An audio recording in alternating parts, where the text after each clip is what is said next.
Previously on The Unwed Husband, successful Silicon Valley CEO Rob Sandler seems to have the perfect life until temptation enters the picture in the form of the company's young intern, Mary. What begins as one bad decision quickly grows into a tangled web of secrets, guilt, and consequences. As Rob tries to keep his worlds from colliding, the cracks in his marriage to Rhonda become impossible to ignore, and the cost of his choices is only beginning to unfold. Now it's time for the next installment. Grab your favorite drink, settle in, and let's see what happens next. Chapter 6, Blackmail. It started with little things. Mary began finishing his sentences, nodding along to his half-formed thoughts like they were rehearsed. She remembered the smallest details, how he hated cilantro, how he flinched at sudden loud noises, how he once mentioned his dad walked out when he was 10 and he still hated goodbyes. "You're a runner," she said once, offhand, while cutting strawberries with a knife a little too quickly. "You don't stick around when things get heavy. That's why you chose me." It wasn't a compliment. It felt more like a diagnosis. She kept him on his heels. She'd cry during sex, then laugh when he panicked. She'd text him things like, "Do you think you're a good man?" and then not respond for hours.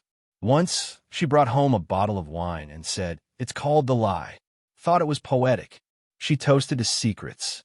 He drank half the bottle before realizing she hadn't touched hers. Then came the night she claimed she had a dream, vivid, strange, too detailed.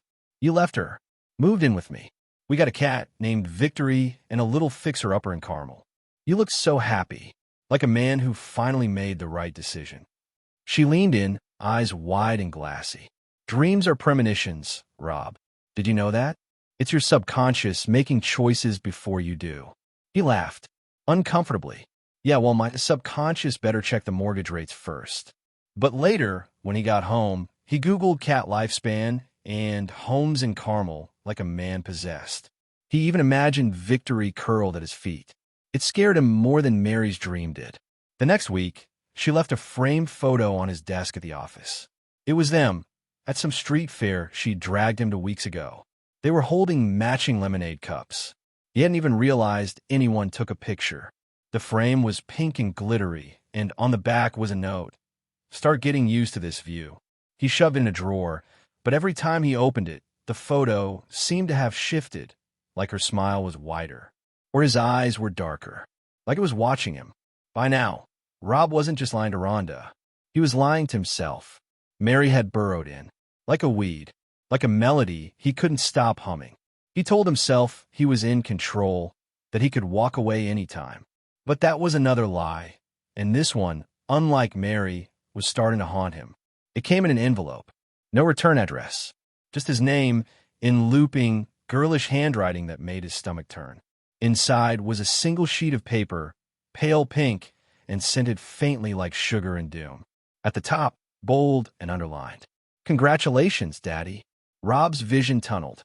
There was no test, no proof, just a hand-drawn heart with a question mark inside it, and a tiny pair of baby socks folded neatly in the envelope. One blue, one pink. He checked the postmark. Mail from a town 2 counties away. Mary didn't live there. Not even close. He didn't sleep that night. Instead, he paced his home office, rereading the note like it might rewrite itself. When he confronted her the next day, sweating, shaking, white-knuckled, she blinked slowly and said, "I wanted to see how fast you'd run. You passed. You mailed me baby socks." She smiled. "And you showed up. See? That's commitment." He stood there, stunned. His mouth opened, then closed, like a man trying to remember how air works.